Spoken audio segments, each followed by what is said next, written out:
She never basic, body so damn embrace. She give me patience.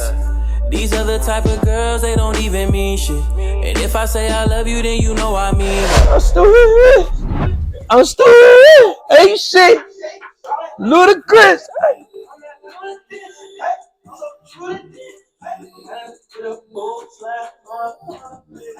Free the slime, man. Free the slime. Free the slime, man. Free Young Thug, man. Yeah. What's up, man? Hello, hello, hello. Welcome to Avon's Opinion. Got my hookah. I'm feeling good. Took my shower. I'm feeling great today, man. After that shower, I need that shower, man. To keep me back in the active. Got me back active today. Yeah, man. So, I hope y'all been liking Avon's Opinion. Today, man, I want to talk about friendships. Our male friendships specifically. Male friendships and how they're deterred and how they're altered and things of that nature. And a lot of common problems, man, that come with the friendships, man. Like, it's kind of crazy. Like, when I think about it, like, male friendships don't really last like female friendships. You know what I'm saying? I noticed that too. And it'd be a lot of like backhanded, fucked up shit with friendships nowadays, man. Like, you know, just a lot of the friendships that I've seen now, or the friendships that I've encountered and grown to have, they don't be the same no more. Like that's facts. Like a lot of friendships now that I have, I don't have anymore. I no longer have. And it's one specific and particular friendship that I want to talk about today. It's a friendship that's been years in the making. It's been years in the building phase. There's been a lot of turmoil, different situations that occurred with this friendship.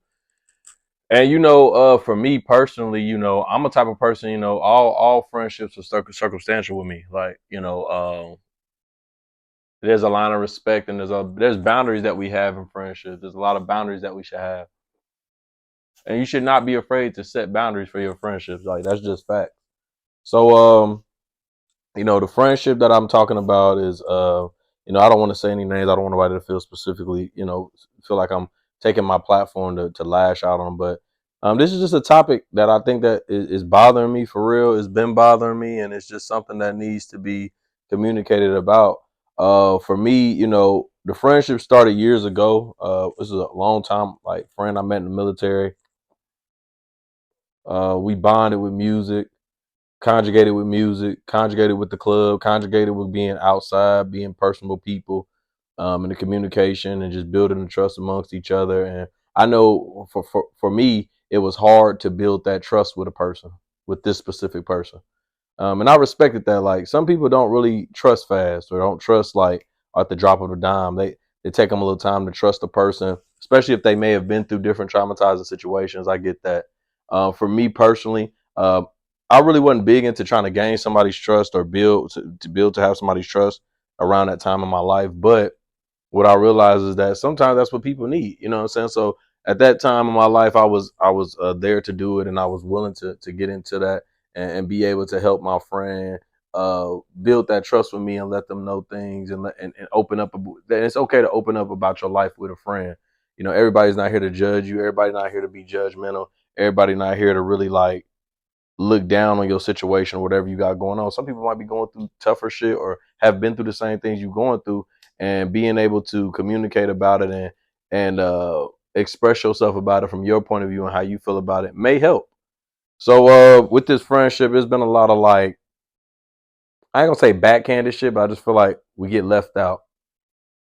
Now, mind you, I don't do the signs thing, but after reading a lot about a person's sign, I do kind of see the similarities and why people look at the signs as a reference guide of how to deal with people. I do understand that. I was talking to my homeboy Diego about that, and he was just like, "Yeah, bro, I don't believe in that shit." It's not that he don't believe in it, but he don't believe that that's the way to view a person automatically. So just because people say that the stars align this way and the planets and the moons and the lights go together this way, that's how that's supposed to be. Theories are not always proven to be facts. I think that's what we have to start looking at, the facts. So the friendship, like I said, the friendship started in the military.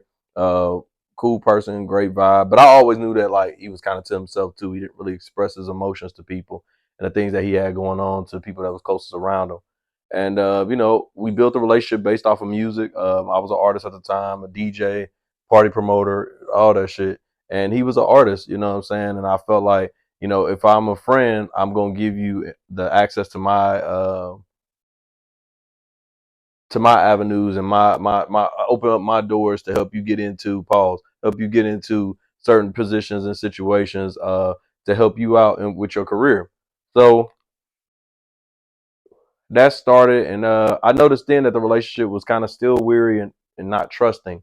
But you know, that's my dog. I'm his dog, so you know we gonna figure it out. And we gonna build it up and keep going. There was a situation we went out to Houston, Texas, did something for Rap A Lot Records, and then we did a little showcase, whatever. I wound up having to DJ the whole event because I was his DJ, and they needed somebody to keep the whole event going. So we just did that. You know what I'm saying? And I've always been in support of this person and been a person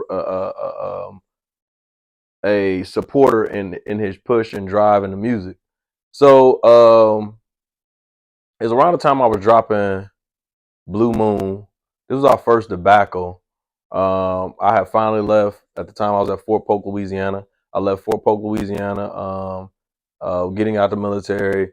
And I knew that I wanted to push music full time at that time. Like, I was like, okay, I got the energy to do it. I know how to get out here and figure it out now, due to the trials and tribulations that I saw my partner go through. And I'm like, all right, cool. I ended up moving back to Fort Polk, Louisiana to, you know, recollect some things with a situation I had there. And in that midst, I started to notice that bro started picking up. He started going, doing different things, but he had dealt with another team. And I was like, okay, cool. I'm all for that. I'm with that. That's what's up. You know, I'm fucking with that. You know, do what you got to do. You feel me? And so the disagreement came in when they got a pre-stage slot at the BET Awards. And it was kind of like I felt like he made it seem like we weren't invited. I wasn't invited. I can't talk about other people, but for me, I felt like I wasn't invited. Like, you know, mind you, we had just took this trip down to Houston to do the Rap A Lot setup and, you know, try to get some type of viewing or some type of co-signing from the Rap A Lot label, but we wound up not winning it or getting it, but I wound up getting the opportunity out of it. So, you know, we moved forward with it and, you know, everything wound up going the way that it was going. I wasn't upset or nothing at first, but I started to look at it like, damn, you know, at the time I was doing parties and events, and every time, shout out Alicia, Red Rum Entertainment, she would come to me and say, hey, who should we put on here for this show for Mouse on the Track or Level or whoever? Shout out Level and Mouse on the Track. Lil Kiki, all them, man. You know, we had events like that. And he's the first person I'm naming. The first artist I'm naming. Like, oh, that's my dog. Like, let's get him on here. You know what I'm saying? We did what we could to get him in the shows, get him where he need to be. You know, and I did as much as I could as far as my effort, you know, to help him out. So once that happened, I noticed that the trip to the BET Awards was kind of like just for him and just for the team that he had already had, not knowing that, you know, we put a lot of work into with this situation too. You know, I was there with him the whole recording of his second project. I was literally there, like song after song after song after. We just kept working. You know what I'm saying? And I just felt like at that point in time, I was like, damn, like maybe I'm pushing for somebody that doesn't look at me as a valuable asset to his situation. I got it. So I wound up letting it go and kind of focusing more on myself. I get popping. I ain't gonna lie, man. I'm hot in the city of Dayton, Ohio. I'm lit back in my hometown. I'm hosting every major event. I'm popping. I'm lit for real. And my song "Lit" was dropping, by the way. It was out and it was going. It had a lot of motion, and I had motion, baby. I was motion man. So I think the problem occurred when me and him had a phone call, a private phone call. Me and him. And in that phone call, he said, "You're not ready yet." He said, you got to turn it up a little bit more. You know, niggas not hearing you. There's a freestyle that I dropped on SoundCloud years ago on a mixtape. And I say his name and I say, now we talking big amounts. 40 chuchies at the house. Ain't no limits with they mouth. This a one-man bout. Easy at the house, still blowing loud. Now niggas doing damage. I'm a macho Randy Savage. make a little noise, I think they got ear damage. I don't think they can handle it. Lit it plush on the lake. Such and such told me make a little noise. I think they got ear damage. And it wasn't like a diss, but it was just like, okay, I heard what you said, my nigga. Let me acclimate to what you're saying. Man, I started going to Atlanta. My motion got to picking up. And in these times where when I'm speaking of this, like when my motion is picking up, you know what I noticed? You know, people don't support you like you support them. You know, I've hosted over, I think it's my number is 350 events in Dayton, Ohio alone. I had a hosting spot. I was the house host for Plush, the strip club. Shout out Sheiks. I hosted from time to time at Arena. I had a hosting spot with Rico and Boone at I can't think of the club name. I'm sorry. It has so many names. I'm sorry, but I can't think of that name right now. But yeah, I've had hosting house spots. Like anytime y'all wanted to pull up, y'all could have caught in, man, and came and fuck with you, boy. But that was when I was on my run and I was doing my thing. I didn't have that same support. So, you know, this ain't coming from a crybaby standpoint. That's what motherfuckers say, like, oh, he's being a crybaby. No, it comes from like just the disregard of like what you do. And that's going to get to the point of this whole Von's opinion today. So, you know, it's just like I started to see like, damn, I'm not really like an asset to whatever you got going on. So I started to focus on just me. In those times, the person started to get distant. You know what I'm saying? You know, supporting of a friend don't take too much. Supporting of a friend does not take a lot. If you got a partner who doing their thing, you know, it don't take shit to share their post. It don't take shit to like they post. It don't take shit to post something on your story from your partner if they got motion. I could probably count on my hands how many times I was posted by this person while I had my run. You know what I'm saying? When me and John's J Dot single got put on Shade 45, I think that's up in New York. I started to pay attention to that type of stuff, and I was just like, damn, like my guy really just like ain't fucking with me, like for real. Pause. He ain't really in support or in his corner like I was in his corner when he had his run going. So, you know, the BET Award thing happened, and that's when I realized, like, damn, like, okay, maybe I need to step back and focus on me, and then maybe, like, when he see the work that I'm putting in, he'll be like, okay, now you ready to come along, you know what I'm saying? We can bring you onto those type of situations. Man, you know, I started popping like heavy, man. My song got #1 in South Carolina. Shout out to radio stations out there. Atlanta was playing my music. Shout out my own hometown, which if anybody know, that's an artist struggle to get your music in Dayton. We don't even own the radio station there. Shout out Hot 102.9. Shout out Kevin Nash. Shout out that whole team over there that supported me and in my run at the time. And so these things are going on. I decide that now, mind you, in this time, I have not kicked it with bro at all. We've only chopped it up on the phone. When I went to Houston, because they moved to Houston, you know, the energy was off there. Let's talk about that Houston trip. The Houston trip was kind of like an eye opener for myself. I go to Houston. Let's just put it like this: if one of my friends coming down to where I stay now in the southern part of Georgia, they fly into Atlanta. You don't have to worry about getting to the spot, bro, or getting to being comfortable. Once you get to Atlanta, I'm gonna make sure you straight. You know, even if we spend the week in Atlanta, you ain't gotta pay for no hotel, bro. You got a place to lay your head. Just have your money for the things that you like to engage in and indulge in and purge in and have a good time with. I get to Houston, flew into IAH, I think. And so I flew into IAH expecting and thinking that, hey, they're going to come grab me when they get to the hotel. You feel me? Or they're going to come grab me when I get to the airport. We're going to ride out. I can go to the hotel. If not, if we make a decision not to go, we don't go. Cool, got it, whatever. That didn't happen.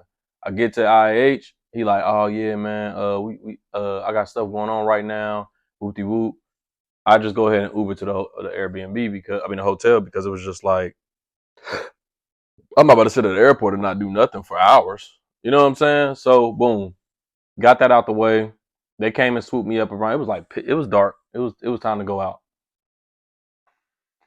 Mind you, I've been to Houston, but I ain't been to Houston. You feel me? I don't know the city like that. So before the time of them picking me up, I'm just chilling in the hotel, bro. Like really to myself, focused. They came and grabbed me. We go to the house. I'm thinking we going out, so I got dressed. Why I'm not even going out? We sit at the house, kick it, play cards, and play Uno, listen to music, just talk, eat, smoke, and kick it. Cool. I ain't got no problem with that. The next morning, I had a vibe that flew out, and I had to, meet up with her. I told her, when she came out, we would kick it. You know what I'm saying? I was flying women out back then. I was off big pressure. Now I think about it, but that's not here to there. But anyway, yeah, man, flew her out to Houston. By the way, terrible time with her.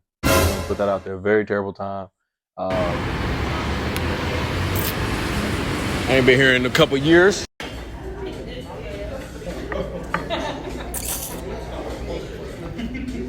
That's a lot of onion rings. This ours. Yeah, come on. Would not recommend. I'll just put that out there. So flew the vibe out. She was already kind of upset prior to, because when we was kicking it at the house, it was females there. So okay, whatever. The next night, this is the part when I started seeing that it went from being like maybe he got too much going on to I started to notice like, damn, he don't really fuck with me. Like it's some points where you start to realize like a person don't fuck with you, and like you just got to take that and be like, I get it. I know what it is now. It was the night that we went out. I'm like, hey man, I'm about to, I'm looking online all night for clubs. I mean, all day on clubs. Went to Galleria Mall with the shorty. Went and caught me a fit. I'm just gonna go out and kick it. Yeah, that's when I found out that I think our friendship wasn't as strong as it needed to be. I get to Houston. When we get to Galleria Mall, I'm still chopping up with them. She like, mind you, she ain't nobody of big, of stature for me, but she's just a vibe that I flew out, and she like, damn, your friends can't come pick us up. We paying for Ubers all across the city. Like, I look crazy. So get back. So now I'm like, fuck it. I'm on my own time. I'm not gonna let no trip go to soil and wait on other people. I'm texting in the group or whatever, and bro, like, yeah, man, that's just far. You feel me? Just meet us at the spot. Get an Uber to the place. I'm not getting an Uber. I'm going around what's around me. We're gonna go and kick it, have a good time.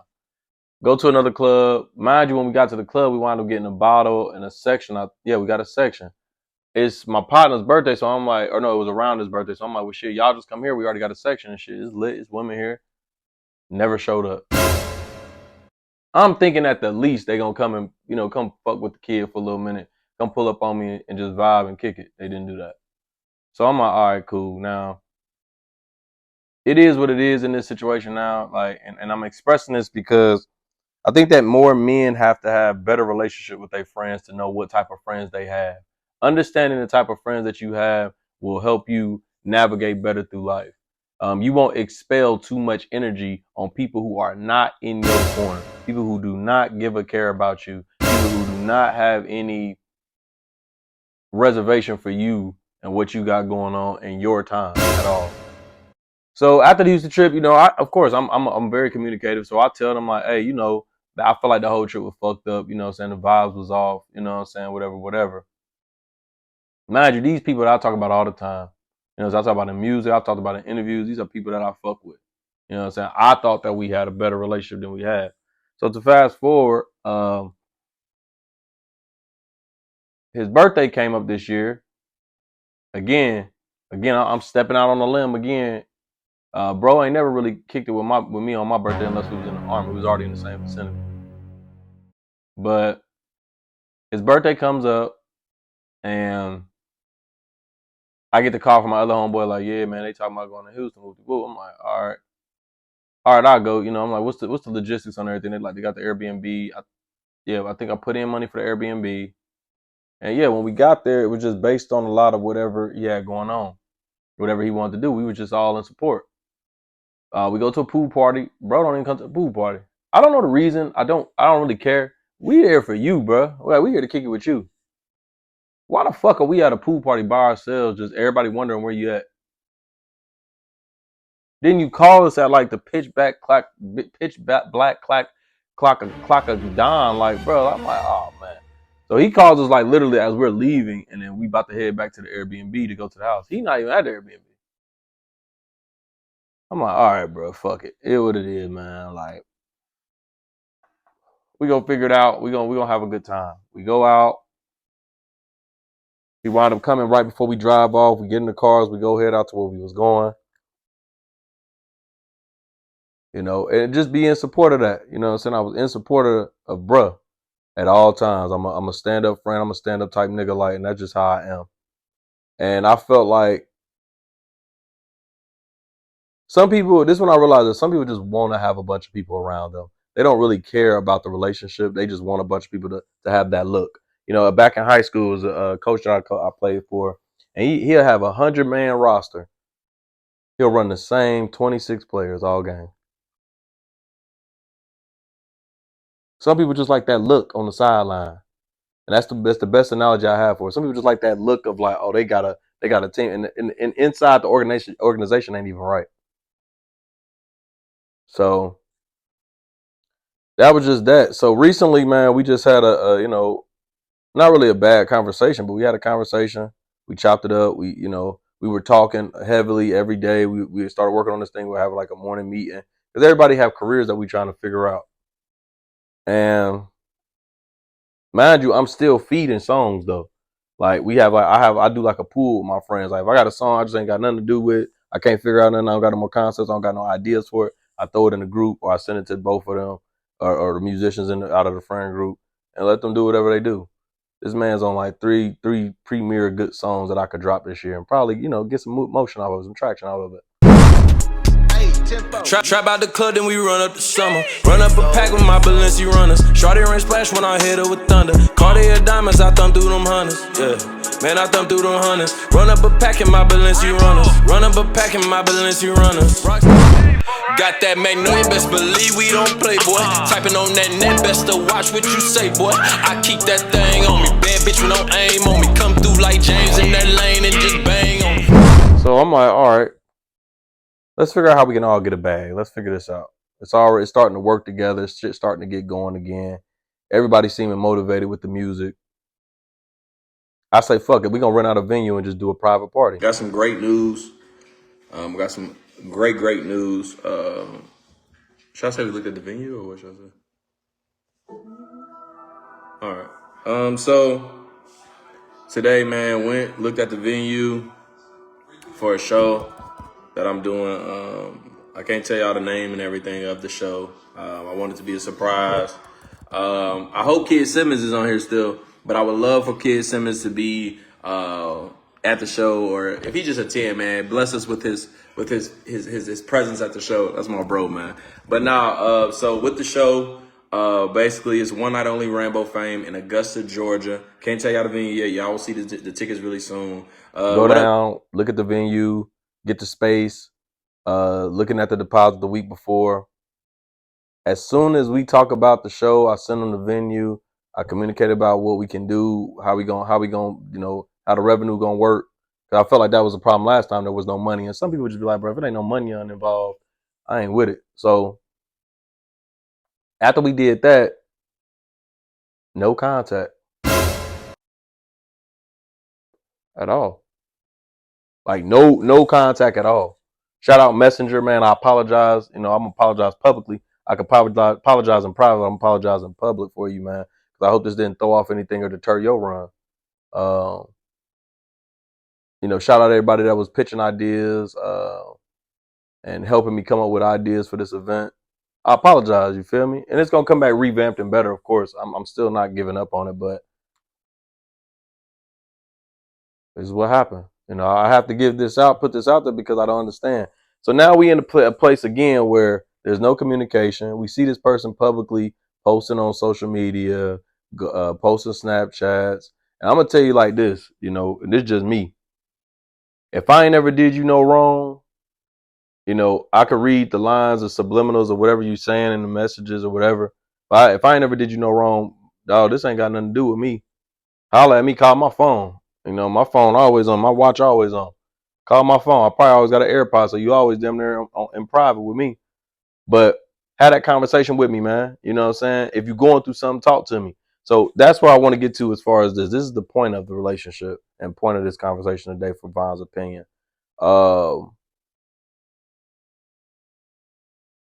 Be a friend with boundaries. Learn to build a friendship, have the friendship, be supportive in that friendship. But when you start to see you give too much, it's time to go ahead and get out of it. It's time to back away and let go. You know what they like to say, let go and let God. You got to sometimes let this shit go and let people see what you did bring to their circle of life or whatever they have going on. You know, and to that person, man, I just want to say, I wish nothing but the best for you, man. And as a friend, I'm going to always be there. But as someone more, I think that we just got to keep it as that. Like, we can be friends, you know, communicate, chop it up with each other. But as far as integrating business again and working on things together and trying to work out a strategy or anything, I just can't do it. My mind thinks bigger than just the minute things. You know, I'm big on getting the most out of our work and figuring it out. If I can't do it, I can't do it. So, you know, that's what my message is today, man. Be a friend with boundaries. Learn your boundaries. Learn what you can and can't give in situations, and learn to just be a better person. You know, learn to understand when you got to let relationships go. Sometimes it might be hard to cut off a situation with somebody that you've been friends for so long with. Learn to cut those ties because they only use them to narrate and to move the narrative to how they want it to be moved. These are facts. These are facts. So I just hope everybody, man, just take from this, man. You can only be so much of a good friend before it comes to say, damn, what is it that I need to be better on? What is it that I need to work on? What is that I need to communicate about and fix? So, you know, friendships don't last forever. Some you got to take with the lesson that you get out of it. So don't be upset when a friendship ends or something don't work no more. Not all friendships are meant to last forever. And that's facts. So that's my Von's opinion for this Thursday, November the 16th, man. I pray that everybody can build from it, learn from it, and grow from it. And I hope y'all can take something, put in y'all toolbox and learn from it, man. Thank you.